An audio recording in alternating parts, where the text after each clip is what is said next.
كان الناس أمة واحدة فبعث الله النبيين مبشرين ومنذرين وأنزل معهم الكتاب بالحق ليحكم بين الناس فيما اختلفوا فيه وما اختلف فيه إلا الذين أوتوه من بعد ما جاءتهم البينات بقيا بينهم فاحاده الذين آمنوا لما اختلفوا فيه من الحق بإذنه والله يهدي من يشاء إلى صراط مستقيم. প্রশংসা আল্লাহ সুবহানাহু ওয়া তাআলার জন্য, যেই মহামুনিব আল্লাহ রাব্বুল আলামিন আমাদেরকে তার অনুগ্রহ, তার দয়া দিয়ে আমাদেরকে মসজিদে আসার তৌফিক দান করলেন। সেই মহামুনিবের দরবারে আমরা শুকরিয়া আদায় করি, আলহামদুলিল্লাহ। অতঃপর দরুদ এবং সালাত বর্ষিত হোক পৃথিবীর সর্বশ্রেষ্ঠ এবং সর্বশেষ মহামানবের প্রতি, যার আদর্শে ধারণে রয়েছে মুক্তি, সেই সর্বশ্রেষ্ঠ মহামানব আল্লাহর প্রিয় বন্ধু বা দোস্ত সেই নবীর প্রতি আমরা সালাত এবং দরুদ পাঠ করি। সকলে বলি আল্লাহুম্মা সাল্লি ওয়া সাল্লিম আলা নবিয়িনা মুহাম্মদ সাল্লাল্লাহু আলাইহি ওয়াসাল্লাম। আজকে জুমার আলোচ্য বিষয় হচ্ছে ফেরকাবন্দি এবং মুক্তিপ্রাপ্ত দল বা জামাত কারা।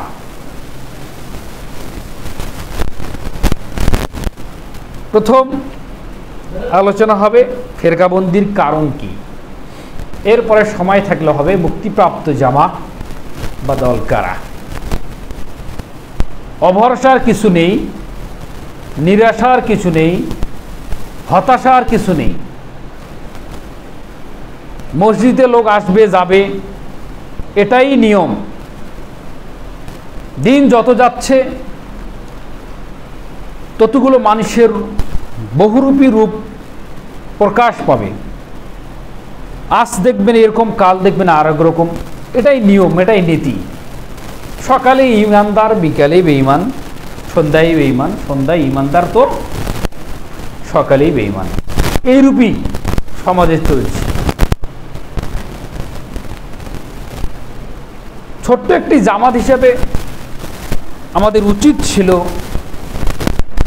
সবাইকে জলদি জলদি মসজিদে আসা, এতটুকু জায়গা ভরপুর করে তাসবিহ তাহলিল নফল সালাত আদায় করার মাধ্যমে কিছু ইনকাম করা। হতভাগা মানুষ আজ বুঝতেছে না, যেদিন নিজের হস্তদয়ে কামড় দিবে ফালিহাযারিল্লাযীনা ইউখালিফুনা আন আমরিহি, যেদিন তার নিজের হস্তদয়ে কামড় দিতে দিতে জাহান্নামে ঢুকবে আর বলবে, সেদিন যদি আমল আখলাক চরিত্র মুহাম্মদ সাল্লাল্লাহু আলাইহি সাল্লামের ধারণ করতাম, আজকে আমাকে এইভাবে জাহান্নামে নিজে নিজে ঢুকতে হতো না। কাউকে দোষারোপ করতে আপনারা পারবেন না, আমিও পারবো না। আমি বারবার আকুতি মিনতি এবং উপদেশ, নসিহত, শাসন, মানে যা আছে ভাষাগত দিক দিয়ে সবগুলোই আলোচনা করেছি, করতেই আছি, দাওয়াত দিতে আছি। আপনারা হচ্ছেন মুহাম্মদ সাল্লাল্লাহু আলাইহি সাল্লামের উম্মাতুল ইজাবাহ, অর্থাৎ কবুলকারী উম্মত। আপনাদের কাছে কোরআন হাদিসের কথা বলার ততটা প্রয়োজন ছিল না। কোরআন হাদিসের তাহলে কার কাছে তা বলার প্রয়োজন ছিল? উম্মাতুদ দাওয়াহ, যারা বেধর্মী অধর্মী, যারা ইসলাম সম্পর্কে অবগত নয়, ইসলাম কবুল করেনি, তাদের কাছে বলা উচিত বেশিটা। মুসলিম মানে কিছু জানবে, মুসলিম মানে আত্মসমর্পণ করবে, মুসলিম মানে মসজিদ চাষবাদ করবে, মুসলিম মানে সবসময়ের জন্য কোরআন হাদিস নিয়ে চর্চা করবে। আর যেগুলো বিষয় জানা থাকবে না সেগুলো বিষয়ে আলেম ওলামার কাছ থেকে অবগত হবে। কিন্তু দুর্ভাগ্যের বিষয়, মুসলমানদের কাছেই আমাদের কথা বলতে বলতে ক্লান্ত, তবু এরাই ঠিক হয় না। পরিবেশ পরিস্থিতিটা যেন দিন দিন খারাপ। যাই হোক, ফেরকাবন্দি অর্থাৎ বিভক্তি, কেন এত বিভক্তি মুসলিম উম্মার ভিতরে? এক নম্বর কথা। দুই নম্বর কথা হচ্ছে যে এই বিভক্তির মাঝে কারা মুক্তিপ্রাপ্ত জামাত বা দল, এটা মনোযোগ সহকারে আমাদেরকে শ্রবণ করতে হবে। আকীদাগত বিভক্তির কারণে শ্রেষ্ঠ দলাদলি হয়, বা এই উম্মতের ফেরকাবন্দি বলতে সাহাবা, তাবেঈ, আইম্মা, মুজতাহিদিনের সুধারণা প্রসূত ব্যাখ্যাগত মতপার্থক্য কিংবা শরীয়তের ব্যবহারিক শাখা প্রশাখাগত বিষয়ে পার্থক্যকে বোঝানো হয়নি। তাহলে কি বোঝানো হয়েছে? অথবা দুনিয়াবি কোনো বিষয়ে বিরোধ ও বিভক্তি বোঝানো হয়নি, বরং বিভিন্ন কি বোঝানো হলো? বিভিন্ন শিরকি ও বেদাতি আকীদা ও আমলের উদ্ভব ঘটিয়ে তার ভিত্তিতে এই যে বিভক্তি ও দলসমূহ বোঝানো হয়েছে, যারা প্রত্যেকে নিজেকে সঠিক বলে দাবি করে অথচ শিরকি লিপ্ত, বেদাতি লিপ্ত, খাঙ্গা পূজারিতে লিপ্ত, মাজার পূজারিতে লিপ্ত, বিভিন্ন পন্থা নিয়ে তারা নিজেকে হকপন্থী, এমনও জমিনের উপর আছে নিজেকে আহলে সুন্নাত ওয়াল জামাত দাবি করে কবর পূজায় লিপ্ত হয়ে আছে। নাম ভালো, কাজ খারাপ। নাম তো আব্দুর রহমান, কিন্তু গানের প্যান্ডেল দিয়ে বসে আছে। নাম তো আব্দুল্লাহ, নর্তুকি নায়িকা নিয়ে পড়ে আছে। অনুরূপভাবে নাম তো আহলুস সুন্নাহ ওয়াল জামাত, একদল দাবি করে, অথচ মাজার পীর, শিরক বিদআতের আড্ডা নিয়ে বসে আছে। ঘটনা এরূপ। সঠিক বলে দাবি করে নিজেকে এবং অন্যকে সবসময়ের জন্য কাফির, ফাসিক ইত্যাদি নামে ট্যাগ দেয়, এটাই তাদের কাজ। যাদের মধ্যে পারস্পরিক সম্পর্কহীনতা, শত্রুতা, এমনকি হানাহানি অবস্থা বিরাজমান করে, এমনও হয়। এগুলো করতে গিয়ে 37 হিজরির পর থেকে যার উদ্ভব ঘটে, প্রথম ফেরকা আগে বলা হয়েছিল খারিজি, দ্বিতীয় ফেরকা শিয়া নামে, এবং প্রথম শতাব্দী হিজরির শেষ দিকে উদ্ভব হয় কাদরিয়া, জাবরিয়া, মুরজিয়া, অতঃপর আরও হয় মুতাজিলা। এই ধরনের ফেরকাসমূহ আবিষ্কার হয়, উদ্ভব হয়। কথা বুঝতে পারছেন? এই সব দলের উদ্ভাবন ঘটে। সুন্দর করে বসেন, জুমার খুতবা এটা, মনোযোগ, ঘুমান না, ঘুমাইছেন তো ঘুমায়েন না। অনেক সময় লস হয়ে গেছে জীবনের, অনেকটা অংশ চলে গিয়েছে। কতক্ষণ থাকবেন দুনিয়াতে? বেশিক্ষণ থাকবো না, কিন্তু বেশিক্ষণ দুনিয়াতে থাকবো না, এটা মনে রাখবেন। কখন যেন যাচ্ছে এটা খালি ভাববেন, আর কিছু ভাবার প্রয়োজন নাই। এতটুক ভাবলেই আমার মনে হচ্ছে যে ছটছটা হয়ে যাবে মানুষ, কিন্তু এইটুক ভাবে না। অন্যজনে মারা গিয়েছে, ওর অনেক আনুষঙ্গিক বিষয় নিয়ে আলোচনা করছেন, কিন্তু নিজে যে মারা যাচ্ছেন এটা নিয়ে আলোচনা নেই। অথচ সবচেয়ে বুদ্ধিমান ওই ব্যক্তি নিজের আত্মসমালোচনায় লিপ্ত থাকে। মনে রাখবেন। গতকালকে মারা গিয়েছে আমাদের সাবেক কি যেন মন্ত্রী, অনেকে অনেক হাসাহাসি কাদাকাদি করছে, আর পৃথিবীতে কেউ থাকবো না। ভুল ত্রুটি নিয়ে মানুষ, মৃত ব্যক্তি নিয়ে অত সমালোচনা করার কোনো প্রয়োজন নেই। যদি সে না কাফের হয়ে যায়, কাফের হয়, ও তো ফেরাউন নয়, এ বলতে পারবেন না। নিজেকে আত্মশুদ্ধি করেন। মৃত্যুর জন্য প্রস্তুতি কি নিয়েছেন? কিছুই নিতে পারেনি। জানি না মৃত্যুটা কি অবস্থায় হয়। হাতে একটা বড় ফোন নিয়ে আছি, ঘরে একটা মোবাইলের বড় একটা টিভির রিমোট নিয়ে পড়ে আছি। আমার মনে হয় না মৃত্যুর সময় কালেমা পড়ার সুযোগ পাবো কি পাবো না, ইন্না লিল্লাহি ওয়া ইন্না ইলাইহি রাজিউন। খুবই একটা চরম বিপদের মধ্যে জাতি রয়েছে, মনে রাখবেন। মসজিদের বাউন্ডারির ভিতরে মৃত্যু আর ওই গানের প্যান্ডেলের ভিতরে মৃত্যু এক নয়, এটা মনে রাখবেন। দুই মৃত্যু এক নয়, মৃত্যু কিন্তু দুটাই, দুই মৃত্যু এক নয়। এমন মৃত্যু দাও প্রতিপালক যেই মৃত্যুতে তোমার দিদার ঘটে। সকলেই বলে আল্লাহুম্মা আমিন। এটা আল্লাহর কাছে ফরিয়াদ করেন, শহীদি মৃত্যু দাও। রুকুতে গিয়েছি আর যেন উঠতে না পারি, এমন মৃত্যু চাও।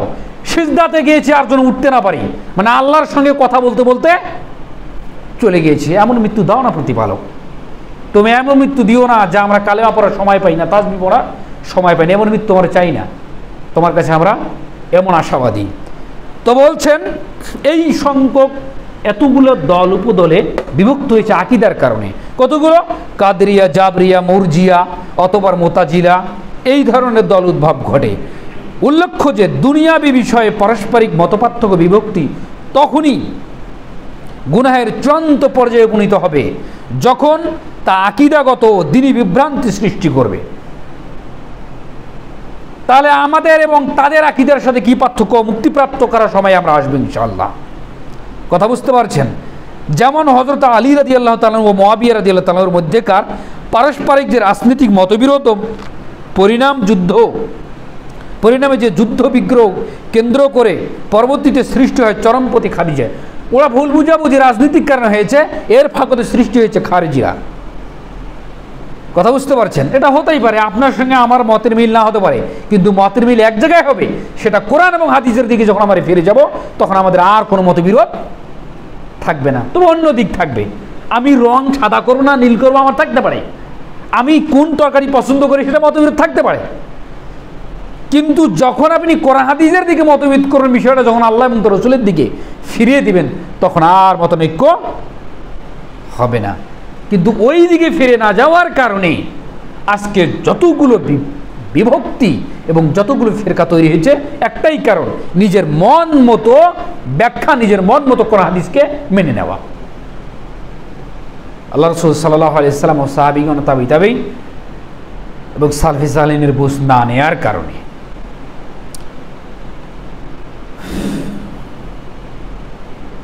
বস্তুত বৈশ্বিক মতভেদের কারণে দ্বীনি বিভক্তি সৃষ্টি করা ইহুদি নাসরাদের স্বভাব।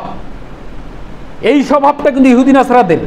আল্লাহ নবী বলছে ৭১ দলে বিভক্ত, ৭২ দলে বিভক্ত আমার উম্মত হবে, ৭৩ দলে বিভক্ত আসতেছে, যা মুসলমানদের ভিতরে এটা প্রবেশ করেছে।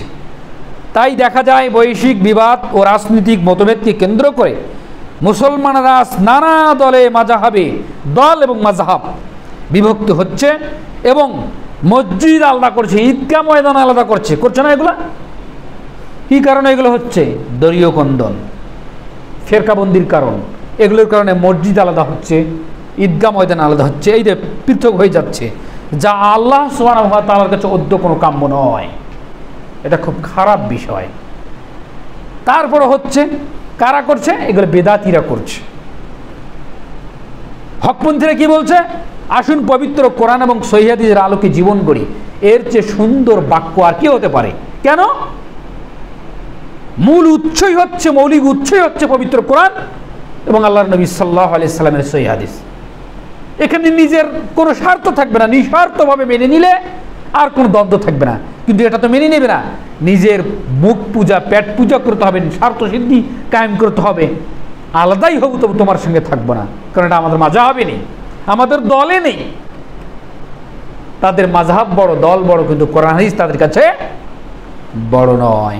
প্রকৃত মুমিন যারা, এখন আসি, প্রকৃত মুমিন যারা তারা এসব থেকে অনেক দূরে। কেন? এখন ওই যে আয়াতটা পড়লাম, আল্লাহ সুবহানাহু ওয়া তাআলা কি বলছেন? আউযু বিল্লাহি মিনাশ শাইতানির রাজীম। কানান নাসু উম্মাতান ওয়াহিদাতান فبعث الله النبيين مبشرين ومنذرين وأنزل معهم الكتاب بالحق ليحكم بين الناس بين الناس فيما اختلفوا فيه وما اختلف فيه إلا الذين أوتوه من بعد ما جاءتهم البينات بغيا بينهم فحاده الذين آمنوا لما اختلفوا فيه من الحق بإذنه والله يهدي من يشاء إلى صراط মুস্তাকিম। খুব সরল অনুবাদ। সুসংবাদ দানকারী ও জাহান্নামের ভয় প্রদর্শনকারী রূপে আল্লাহ, ভালো করে বুঝেন, সুসংবাদ গ্রহণকারী এবং জাহান্নামের ভয় প্রদর্শনকারী রূপে আল্লাহ যুগে যুগে নবীগণকে প্রেরণ করেছেন। বলি আলহামদুলিল্লাহ। কি সুসংবাদ দেওয়ার জন্য এসেছেন এবং জাহান্নাম থেকে ভয় প্রদর্শন করার জন্য যুগে যুগে আল্লাহ নবীগণকে আগমন ঘটিয়েছেন। আলহামদুলিল্লাহ। তিনি তাদের সাথে সত্য সহকারে আরো কিতাব নাজিল করেছেন। বলি আলহামদুলিল্লাহ। নবীগণ প্রেরণ করেছেন এবং সাথে দিয়েছেন কিতাব, যাতে তার মাধ্যমে তারা লোকদের মধ্যকার বিবাদীয় বিষয়সমূহ ফয়সালা করে দিতে পারেন। কি বুঝলেন? নবী এবং কিতাব কেন পাঠিয়েছেন? যাতে লোকদের মাঝে যে বিবাদ থাকে, দ্বন্দ্ব থেকে দলাদলি থাকে, এটা বিবাদ যেন এই কিতাব দিয়ে নবীগণ ফয়সালা করে দিতে পারেন। এই কারণে নবীগণের মাধ্যমে আল্লাহ কিতাব দিয়েছেন, নাজিল করেছেন। অথচ যারা কিতাব প্রাপ্ত হয়েছিল তাদের নিকট স্পষ্ট নির্দেশনা দিয়ে আসার পরও, সুস্পষ্ট বিবরণ আসার পরেও যারা পরস্পরে হটকারিতা বসে উক্ত কিতাব কিতাবে মতভেদ করলো, এই কিতাব নিয়ে মতভেদ করলো, অতঃপর আল্লাহ স্বীয় আদেশ কর্মে বিশ্বাসীগণকে তাদের বিবাদীয় বিষয়ে সত্যর দিকে পথ প্রদর্শন করলেন। বস্তুত আল্লাহ যাকে ইচ্ছা সরল পথ প্রদর্শন করেন, কিন্তু যারা এটা নিয়ে মতবিরোধ করে তাদেরকে আল্লাহ সুবহানাহু ওয়া তাআলা সঠিক পথ প্রদর্শন করেন না। সুস্পষ্ট বর্ণনাটা তাদের মেনে নিতে এত কিসের কথা? অথচ তারা আল্লাহ যেভাবে বলেছেন, নবীগণ যেভাবে বলেছেন, ওইভাবে তারা সহজ সরলভাবে মেনে নেয়নি। তারা নিজেদের মতো মেনে নেয়ার কারণে তারা পথহারা হচ্ছে। আর যারা মেনে নিয়েছে, আল্লাহ তাআলা তাদেরকে সঠিক পথ প্রদর্শন করেছেন। এতে দেখা যাচ্ছে যে পারস্পরিক হিংসা, অহংকার এবং জিত ও হটকারিতাই হলো ফেরকাবন্দির 1 নম্বর কারণ। এখন মুহাম্মদ সাল্লাল্লাহু আলাইহি ওয়াসাল্লাম কি বলছেন? এই যে এত দলাদলি, এত ফেরকাবন্দি, এর কারণ আছে। আল্লাহ রাসূল সাল্লাল্লাহু আলাইহি ওয়াসাল্লাম বলছেন, সহিহ মুসলিমের হাদিস, আল্লাহর নবী সাল্লাল্লাহু আলাইহি ওয়াসাল্লাম বলছেন, আল কিবরু বাতারুল হক ওয়া গামতুন নাস। এই বিভক্তির কারণ শুনে রাখো, অহংকার হলো সত্যকে দম্ভের সাথে পরিত্যাগ করা। হ্যাঁ, আমার মাযহাবে এটা নেই, আমি এটা মানবো কেন? হ্যাঁ, আমাদের দলে এটা নেই, আমরা এটা মানবো কেন? এটা অহংকার। সে সত্যকে প্রত্যাখ্যান করছে আত্ম অহংকার দিয়ে, বা দলীয় দাপটে সত্যকে প্রত্যাখ্যান করছে। আল্লাহ নবী তাই বলছেন, আল কিবরু বাতারুল হক ওয়া গামতুন নাস। অহংকার হলো ওই জিনিস, সত্যকে দম্ভের সাথে পরিত্যাগ করা এবং মানুষকে তুচ্ছ মনে করা। এই ওর কাছে থেকে আমরা নেব, এ ঠুমকু একটা জামাত, তারা নাকি কোরআন এবং সহিহ হাদিসের কথা বলছে। এরা কোঠে কয়েকজন সমাজের মধ্যে আছে, এদের কাছ থেকে আমাদেরকে ইলম নিতে হবে, কোরআন হাদিস নিতে হবে। আমাদের এত এত বংশ থেকে বড় বড়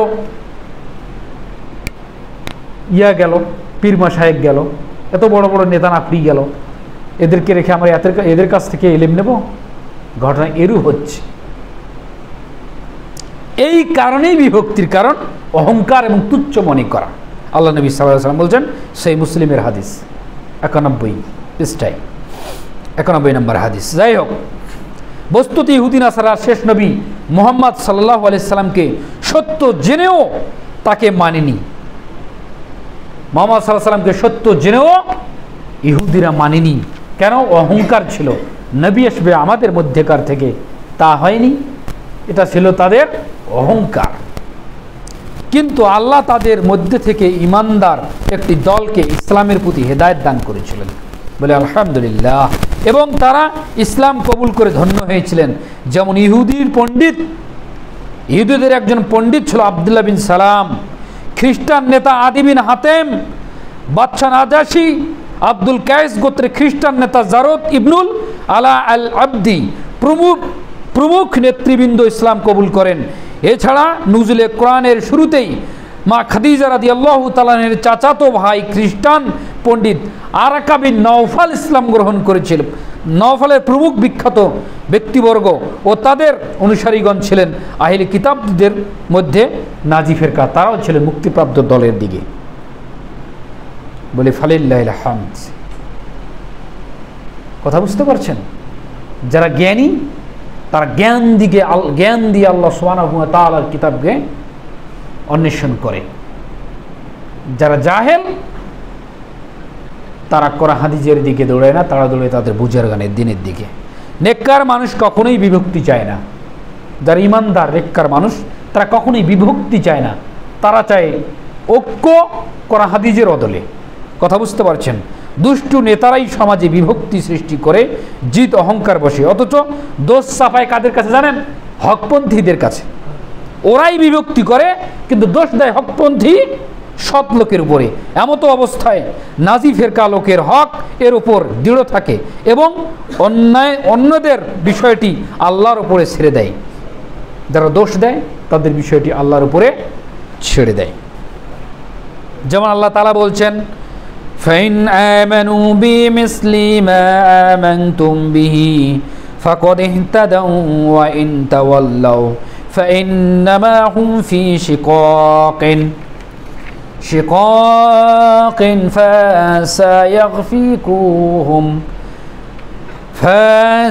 فَسَيَغْفِيكُهُمُ اللَّهُ وَهُوَ السَّمِيعُ الْعَلِيمُ।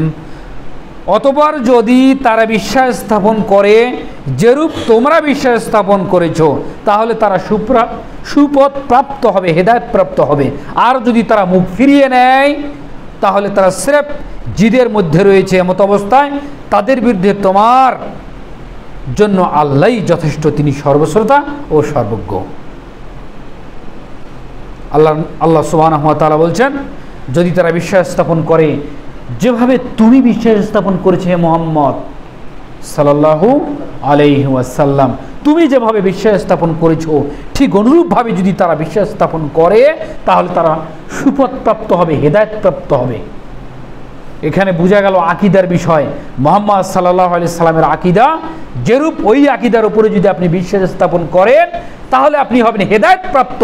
আর যদি ওই আকীদা থেকে মুখ ফিরিয়ে নেন তাহলে আপনি পথভ্রষ্ট, আপনার জিদের কারণে আপনি নিজে নিজেই পথভ্রষ্ট হবেন। সূরা বাকারার 137 নং আয়াতে মর্ম এটাই আমরা বুঝলাম। এতে পরিষ্কার যে মুক্তিপ্রাপ্ত ফেরকা বা দল, মুক্তিপ্রাপ্ত দল কখনোই বাতিলের সাথে মিশে যাবে না। তারা তাদের ঈমান আমল মুহাম্মদ সাল্লাল্লাহু আলাইহি ওয়াসাল্লাম যে আদর্শ ধারণ করছে এখান থেকে তারা নড়চড় হবে না, বরং তারা সর্বদা নিজ আকীদা ও বৈশিষ্ট্যের উপরে উজ্জ্বল থাকবে, টিকে থাকবে। আল্লাহ সুবহানাহু ওয়া তাআলা যেন তার উপরে আমাদেরকে টিকে রাখেন। সকলে বলি আল্লাহুম্মা আমিন। ব্যবহারিক শাখা প্রশাখাগত বিষয় বিভিন্ন মাযহাবী পার্থক্য মূলত দর্শনীয় নয়, কিন্তু এটা দর্শনীয় এবং কাবিরা গুনাহের পর্যায়ে পৌঁছে যায় তখনই যখন তার কারণে তাকলিদ সৃষ্টি হয়, অন্ধ অনুসরণ সৃষ্টি হয়, তখনই আপনার মাযহাব মানাটা বৈধ নয়। যখন আপনি অন্ধভাবে মেনে নিয়েছেন, যা বলেছে আমার মাযহাবে যা আছে আমি তাই মেনে নেব, তখন দর্শনীয়। যদি আপনি কোরআন এবং হাদিস থেকে পয়েন্ট টু পয়েন্ট দলিল নেন তখন আপনি মানতে পারেন, মানেন, একজন ইমামকে সম্মান করেন, সেটা ভিন্ন কথা। কিন্তু আপনি কোরআন হাদিসের উপরে টিকে আছেন। এই তাকলিদ, অন্ধ তাকলিদ থেকে বেরিয়ে আসতে হবে। কথা বুঝতে পারছেন? নিজের মাযহাবের বাহিরে কোনো সহিহ হাদিসের আগ্রহ বা এড়িয়ে যাওয়া হয়, সাথে সাথে তার ভিত্তিতে উম্মত বিভক্ত হয় ও পারস্পরিক দলাদলি ও হিংসা হানাহানি সৃষ্টি হয়। যখনই আপনি কোরআন হাদিস থেকে মুখ ফিরিয়ে নিয়ে মাযহাবের দিকে টান মারবেন তখনই বিভক্ত সৃষ্টি। নিঃসন্দেহে এটাও ফেরকাবন্দি, যা থেকে আল্লাহ তাআলা নিষেধ করেছেন। সূরা আনামের 159 নম্বর আয়াত ঘটবেন। 73 মিল্লাতা, এখানে কি বলা হচ্ছে? আল্লাহ নবী বলছেন ফেরকা কি? এই যে 73 ফেরকার মতো বলা হয়েছিল, তাৎপর্য বিষয় বিদ্বানগণের মধ্যে মতভেদ রয়েছে। এর সংখ্যা কি 73-এই সীমাবদ্ধ ছিল? না, কি এর অর্থ অগণিত হবে, বাড়তে বাড়তে বাড়তে অগণিত হবে, হয়েছে, চলতে আছে। কেউ বলেছেন এর অর্থ অগণিত, কেননা বেদাতি দল উপদলের সংখ্যা ক্রমেই বেড়ে চলছে, কিয়ামত পর্যন্ত তার সংখ্যা গণনা করাই কষ্টসাধ্য ব্যাপার হয়ে দাঁড়াবে, দেখবেন এক সময়। ইমাম আবু ইসহাক ইব্রাহিম বিন মুসা শাতিবি আন্দালুসি 790 হিজরিতে বলেন, ভ্রান্ত দলসমূহের দুই ভাগে ভাগ করা যায়। এক, যাদের সম্পর্কে হাদিসে সাবধান করা হয়েছে, যেমন খারিজি, মুরজিয়া, কাদরিয়া প্রভৃতি এই ধরনের ফেরকা। দুই, যাদের সম্পর্কে হাদিসের নাম করে কিছু বলা হয়নি, অথচ এরাই হলো হাদিসের ভাষায় কুলুবুহুম কুলুবুশ শাইতান, মানবরূপী শয়তান, যারা বিভিন্ন যুক্তি ও জৌলিসের মাধ্যমে সরল সিধা মুমিনকে পথভ্রষ্ট করে। এই ধরনের ব্যক্তি রয়েছে। এদের কতগুলি নির্দেশনা ও বৈশিষ্ট্য রয়েছে, যেগুলি দুভাগে ভাগ করা যেতে পারে সংক্ষিপ্তভাবে। প্রথমটি, মৌলিক নির্দেশনা রয়েছে হলো 3টি, যার মধ্যে রয়েছে পরস্পর বিদ্বেষ, শত্রুতা, ষড়যন্ত্রের সূত্রপাত করে, যা ধর্মীয় সামাজিক ঐক্য ধ্বংসের কারণ হয়। মহকাম স্পষ্ট আয়াতসমূহ বাদ দিয়ে তারা কোরআনের মুতাশাবিহ আয়াত নিয়ে টানাটানি শুরু করে, পিছিয়ে লেগে পড়ে থাকে। প্রবৃত্তির অনুসরণ করা এবং নিজস্ব রায়কে শরঈ দলিলসমূহের উপরে অগ্রাধিকার দেওয়া। অতঃপর প্রত্যেক ভ্রান্ত ব্যক্তি বা দলের বিস্তারিত নির্দেশনসমূহের কোরআন ও সুন্নাহর দলিলসমূহ প্রতি দিকপাত করলে যে কোনো দূরদর্শী সম্পন্ন আলেম তাদেরকে সহজে চিহ্নিত করতে পারবেন।